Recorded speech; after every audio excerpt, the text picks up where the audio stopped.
Welcome to The Jury's Still Out, a show highlighting and discussing all things having to do with law, trials, and juries. Your host is Mary Griffitts, a litigation consulting expert who has overseen thousands of cases in state and federal courts, and is a jury correspondent to discuss trial matters and media strategy as it pertains to jury selection and courtroom performance. This is The Jury's Still Out. Hi there. Welcome to The Jury is Still Out. My name is Mary Griffitts. I'm a jury consultant and lawyer. And in these episodes, we are going to be talking about all things law, all things trials, all things jury, the art of storytelling. And so I know it's April 24th, 2020, and I know that we are all in the middle of sort of crazy times, this pandemic, COVID-19. I know that some people out there may know of someone who has the illness, and it's happening for us all. And where we are now, as far as employment, where we are going, everybody's scared and worried about going back to work. What's our jobs going to look like? I just happen to have an employment lawyer with me. And this person is somebody I've known for 25 years.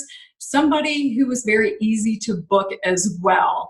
His name is Ryan Griffitts, my husband. He is a board certified employment lawyer. He's a shareholder at Littler Mendelson. So Ryan, thank you for leaving the kitchen and coming here and joining me. Short commute. Very short commute.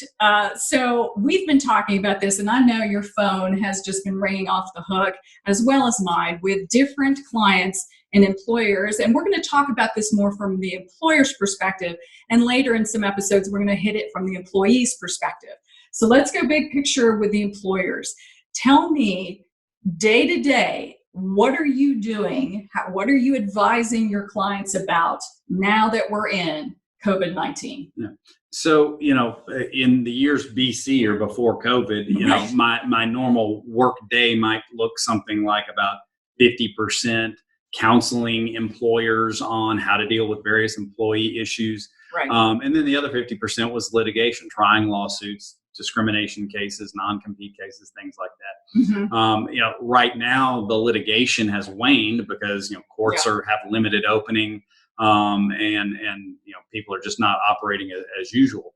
However, as you indicated, the phone calls are coming in hot and heavy over all issues related to not only the shutdown of people's businesses, but how to deal with the new laws that are coming out. That's been a big one. We've got new federal leave laws that just hit the books effective April 1. Mm-hmm. And the other thing employers have been calling about is, how can I have my folks working safely? So for some, that's what to do when we can finally reopen. And then for others, that's the essential businesses. They've been kind of soldiering through already having people working. Right. Unfortunately, part of my job has been for clients that are in extreme distress. I mean, their business is shut down. They have zero income coming in. They've got no way to pay their employees. It's been, helping them with furloughs and layoffs. And that's not a fun part of my job, but it's something that, unfortunately sometimes has to be done.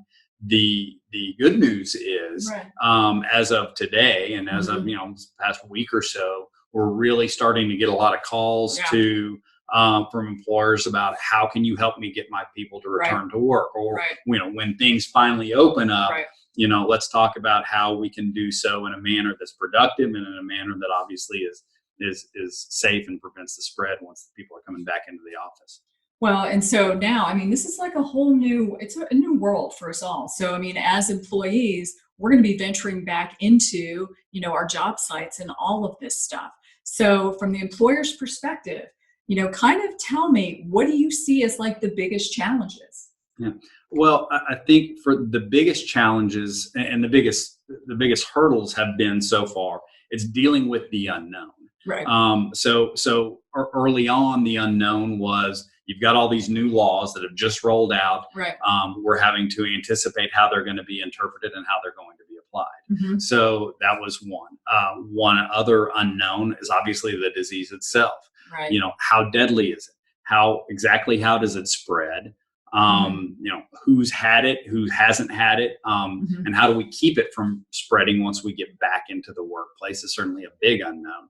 Right. And then, then I'll suggest that the other big unknown is the governmental unknown. And by that, I mean, as businesses started closing down, or I should say, as states, counties, and cities started closing down businesses, right. It didn't all happen at once. No, and it's gonna be the same thing in reverse, right. where they're not all cities and counties are going to allow people to open up at the same time. And we saw that here in Dallas, where Dallas County shut down pretty early. And if you had a restaurant in Dallas County, you were shut down. But down the road in Collin County, our neighboring county, they were still operating for a time. So right. That's just, those unknowns make it much more difficult to, for employers to navigate. If every employer knew, okay, starting May 15th, we're all going back to work nationwide, then your calculus is different. Well, and we've already had some sort of online kind of projects where jurors are articulating, like a sense of fairness. My company is going back to work on this day, but, my friend who works in, so-and-so city, they're not going back until that day. So how is this fairness mindset going to be affecting, cases? That's going to be sort of a new issue, since the country's never sort of faced this, city by city, county by county opening up. So with employment law, with this getting so much movement, so much traction, obviously when there's a particular area of law that's really feeling some heat or some, mobility there's going to be a lot more litigation. So what type of cases do you see coming down the pipe now that we're kind of getting close to a post-COVID-19 world? So it's an expansive question, because there's a lot of the pre-existing kind of cases we handled. Those are still going to exist, right. The discrimination cases and things like that. But in terms of just what I'll call the new kind of categories, or at least really COVID-centric categories, right. I'd kind of put them into three different categories. One is going to be the whistleblower and retaliation style lawsuits. So most employment laws have some type of a anti-retaliation or whistleblower protection aspect to the law. And so what we anticipate we're going to see a fair amount of is employees come back to the workplace, right. and let's say an employee complains that my workplace is not safe. Maybe they're going to complain that the company didn't provide enough PPE or hand sanitization, things like that. Right. They make a complaint, whether that's to the Human Resources Department, whether that's to OSHA, whether that's to the Director of Safety at the company. Right. And if they're thereafter terminated, then you may very well see a claim that was a retaliatory termination. So we anticipate that there will be a fair amount of that once people actually get back into the workplace. But see, you and I have talked about this before. That is probably a very interesting aspect from a juror's point of view, because what trial research always tells us is that, jurors will decide cases based on character and conduct, the conduct of both parties, the character of witnesses, of lawyers, of just the different people involved. But when they analyze conduct, it's always sort of who did what to who, and then the why. Why did they do that? And for retaliation cases, it's sort of a sexy part of the law, because the why often for jurors is that, was it an emotion? Like, was it a revenge? You did this, so then I fired you. So always from like the juror standpoint, retaliation cases are pretty much one of the harder cases, because it already goes into sort of a conduct issue. So, I don't know what your, sense is about that, but it's going to be a big part. Yeah, that's, I've always said that retaliation cases are some of the most difficult employment right. cases to defend, for the reason that, you could go explain to your 5-year-old kid the concept of revenge. And that's really, in essence, what's at the heart of a whistleblower or retaliation case. Absolutely. The other big categories that we're seeing or that we anticipate seeing in terms of COVID-19 related litigation is going to be kind of not so much the emotional side of the retaliation cases, but right. kind of the process violations. So, that what maybe an employer didn't mean to, but they messed up paying employees correctly when it came to the paid leave law. Right. Or they didn't give sufficient advance notice when they had to do a mass layoff because this dropped in out of the sky on us. So so that'll those are kind of again, there's not intent involved, but they're nonetheless can be dangerous claims.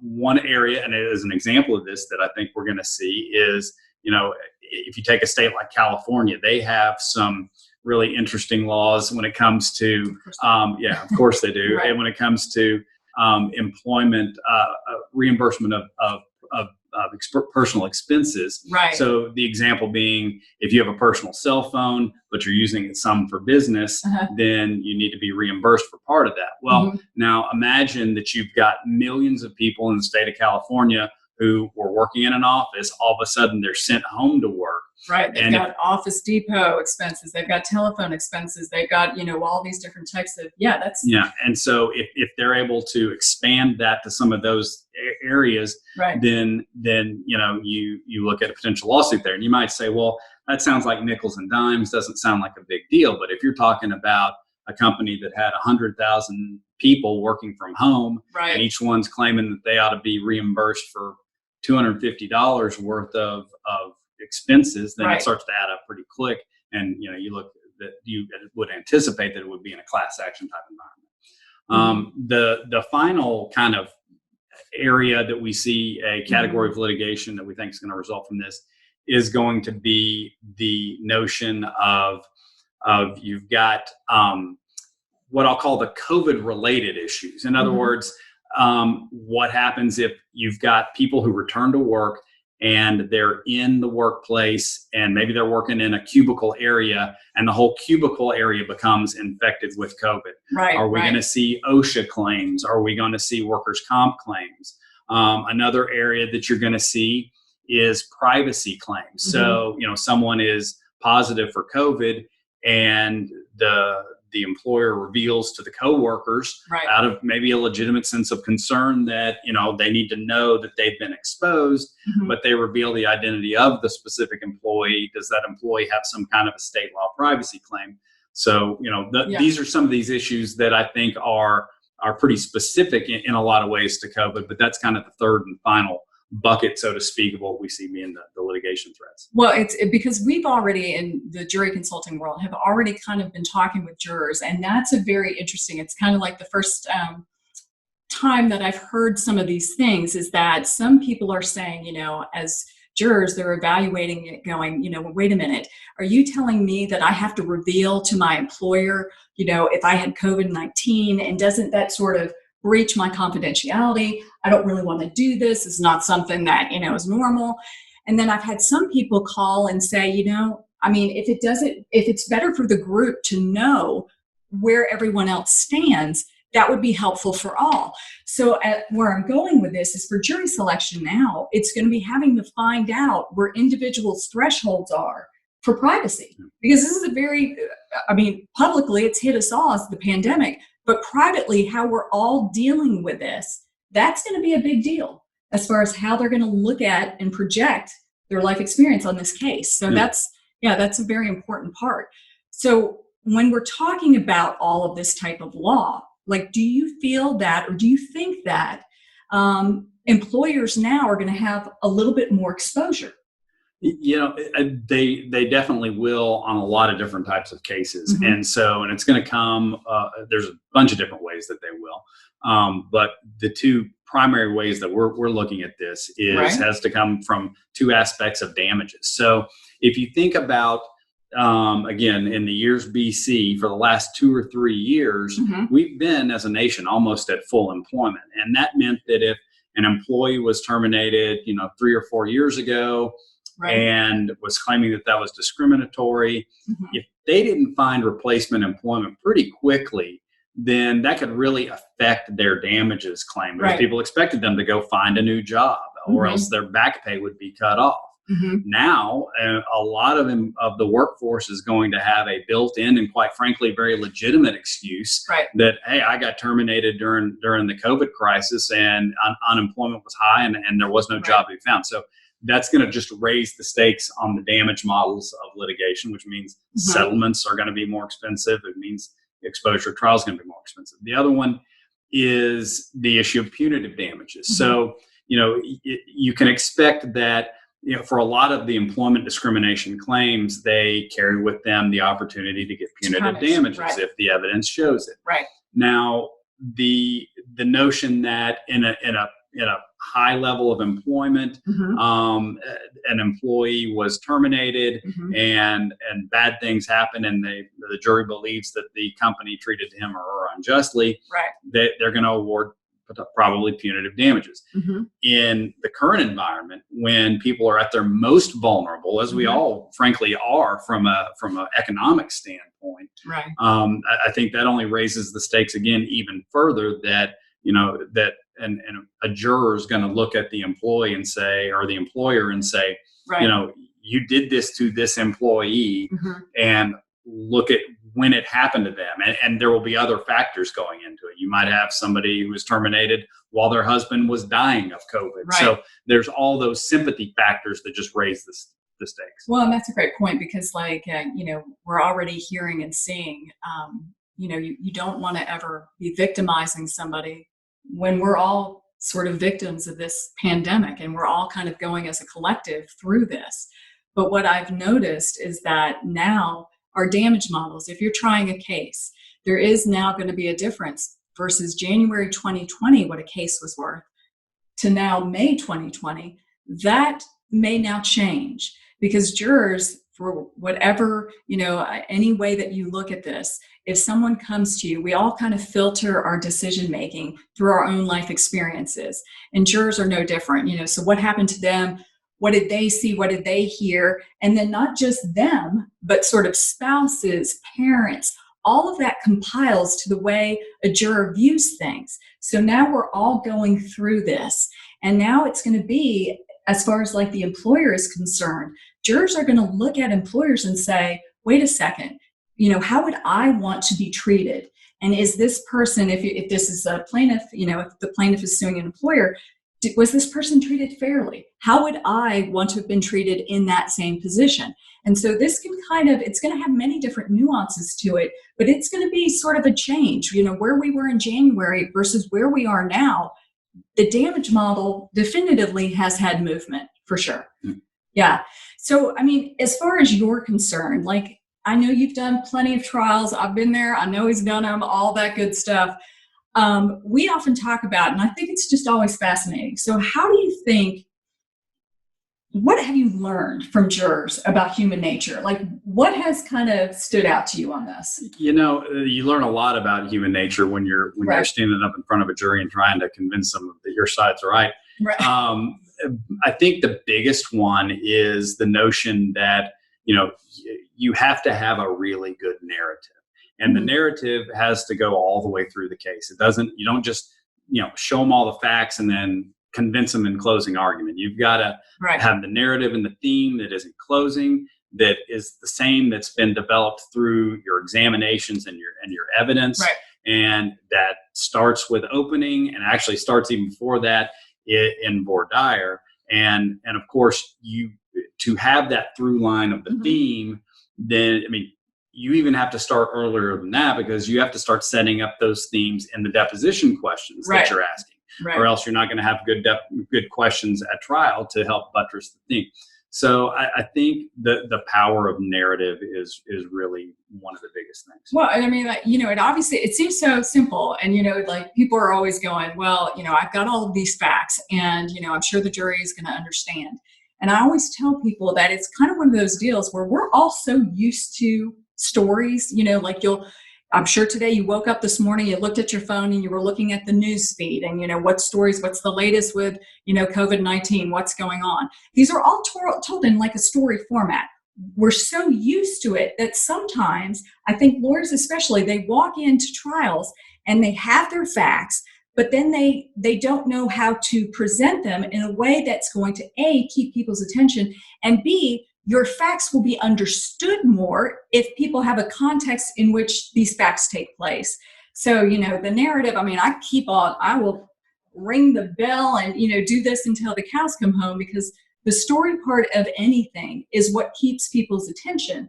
But it also, is one of those things that as lawyers, sometimes we get so stuck on this fact, this fact, this fact, that we're looking at the veins of a leaf instead of looking at the forest. All right, so obviously you've been practicing for a long period of time, and when you practice in front of jurors and when you try cases, it's one of those things that there's always steps along the way that you get to learn something. So what have you learned from jurors when you've been trying these cases? It's just something that you and I've talked about and you've preached a lot about, which is, if you want the jury to conclude conclusion C, right, then don't just go in and preach to them conclusion C. You show them the evidence A, tell them that A plus B equals, and then let them do the math on their own, so to speak. Don't just tell them 2 plus 2 is 4. Make them do the math themselves. And I think that, and you can talk a little bit about this, but I think that that's something that when you kind of take them part of the way there and let them come to the conclusion on their own, it's important. Well, and it's kind of, it's almost as simple as an ABC, when you're teaching your kids that. I've always been a proponent of, and even though each case is different, so your approach has to be kind of tailored to that, the power of the ABC. So, and meaning that if you give somebody in your argument A, and then you're also giving them B, you don't necessarily want to just tell the jurors C per se, because then it's just another lawyer telling them something. If I'm given a fact and then I'm given a second fact and then I conclude something on my own, what we have learned is that jurors, they own that decision. I mean, it's human nature once again. They own the decision, and then when they're in the deliberations room, they'll fight for it, because it's not Ryan the lawyer told me, it's I went from this to this and I concluded this. And so now when I'm deliberating, I'm going to be kind of fighting for that. I'm going to be arguing for that. And so, that's a big one that I definitely. And an example of that we had in a particular case is we had a case where we were actually the plaintiff, and it was a business to business dispute over a bunch of employees who had left one company to go to another and all that kind of stuff, non-competes involved. And we had a really strong case, and we were looking for about $1 million in actual damages. And, we were hoping for maybe $1 million or $2 million in punitive damages on top of that. And so, when it came to closing argument, we talked a lot about the actual damages in terms of here's what the evidence has shown, to give them a guide map. Right. But when it came to the punitive damages, the damages to punish the other side, we showed them the bad conduct, and we showed them how continued bad conduct was going to hurt things even into the future if they weren't stopped. But then we left it up to them to come up with a number. Well, so here we were hoping on a good day we would have gotten a $2 million punitives award. Then the jury came back with a $7.5 million punitive damages award. Right. And so what was interesting was when the judge actually let us go interview the jury afterwards. That's great. And yeah, and it's really instructive. And it was an all-woman jury too. So that made it even more interesting. I had to forget the terms ladies and gentlemen of the jury and just go ladies of the jury. Yes. But when I walked in, the forewoman was sitting there and she looked at me with this strange look. And she just said, did we give you enough money? And that's a good feeling, right? And so I didn't have the heart to tell her that she gave us probably more than we were going to be able to uphold on appeal.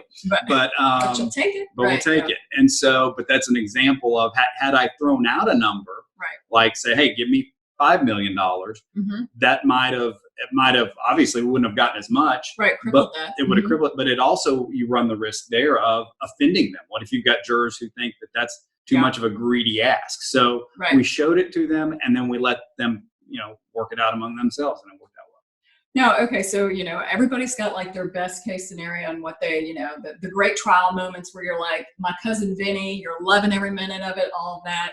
Was there a particular loss or a particular outcome that you also learned a great deal from? The bad beat. The bad beat. Yeah. So the bad beat, it was not in front of a jury, but I tried a case 5 or 10 years ago in front of an arbitrator. Right. And, we knew that the arbitrator leaned that we were defending the company on a discrimination case. And just an arbitrator is somebody who gets to, it's not the jury, all of that. It's somebody who gets a judge that gets to decide the case. It's a single lawyer who acts as the, judge, jury, and executioner, so to speak.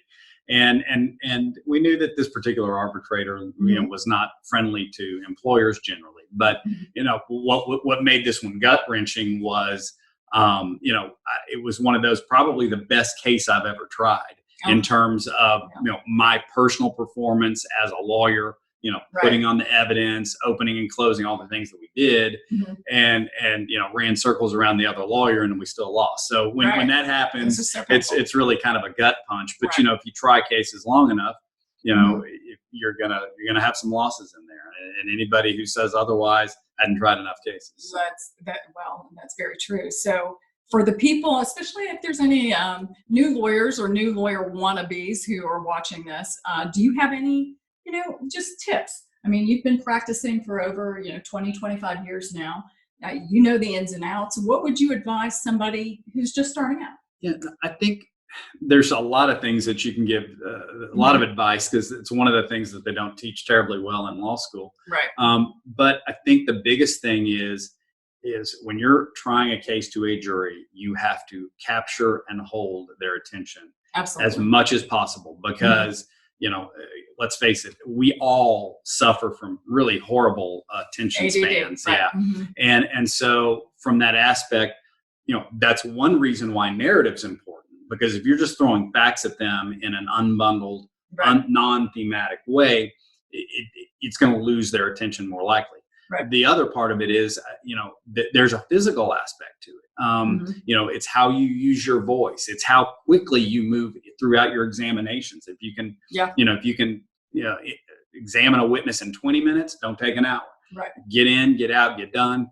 And then, I like to, it's really important just, again, to keep the jurors awake and focused, move around the courtroom. Right. If the judge won't let you move around the courtroom, figure out a way to move around the courtroom. Go put an easel in front of the jury and go write on it and ask for permission to do that from the judge.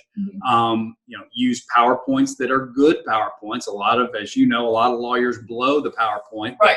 There's a real thing called death by PowerPoints. Trust me, I have met people who need a pill for it, because it's very much, we lawyers love to do a lot of verbiage, love to put a lot of stuff there, and they're not reading it. And so if they're not reading it, it's lost all power. So and then along with that also is, if videotape, if you got a videotape deposition or an exhibit, where maybe something was captured on camera, jurors love the video. If they don't have video, they love the audio. And we get a lot of cases where, in the employment context, where employee is going in to get fired, they know they're going to get fired, and they start recording unbeknownst to the company. Right. And I got to tell you, not only do jurors love listening to that, because then they're not having to take my word for it. They're eyewitnesses in a way to it. But I've also found that in the vast majority of my cases, when someone's surreptitiously taped their boss, the boss usually sounds pretty good, and it's the employee who looks really bad. A, that they taped without permission, which makes some jurors mad, but B, that they did so. They usually are saying things that are pretty inappropriate. So I guess when it's all said and done, all of those things are ways to keep and hold the jury's attention, because if you don't do that, the big points are going to get lost. Absolutely. Well, thank you. And here's my final question. Speaking of attention, so, what are we now going to be streaming? Since I think we've streamed everything off of Netflix at this point. So I'm going to say, if you want to help, we're done. I mean, between Tiger King, the pharmacist, I think we've watched it all. So please help us out by either going to our link, going to our bio, find us on Facebook and Instagram. I appreciate you watching. Thank you so much, and I hope you stop by again. Thank you. Thanks for watching The Jury's Still Out. To learn more about Mary Griffitts or our guests today, check the description below. Don't forget, we'll be here every other week of the month with more incredible trial stories.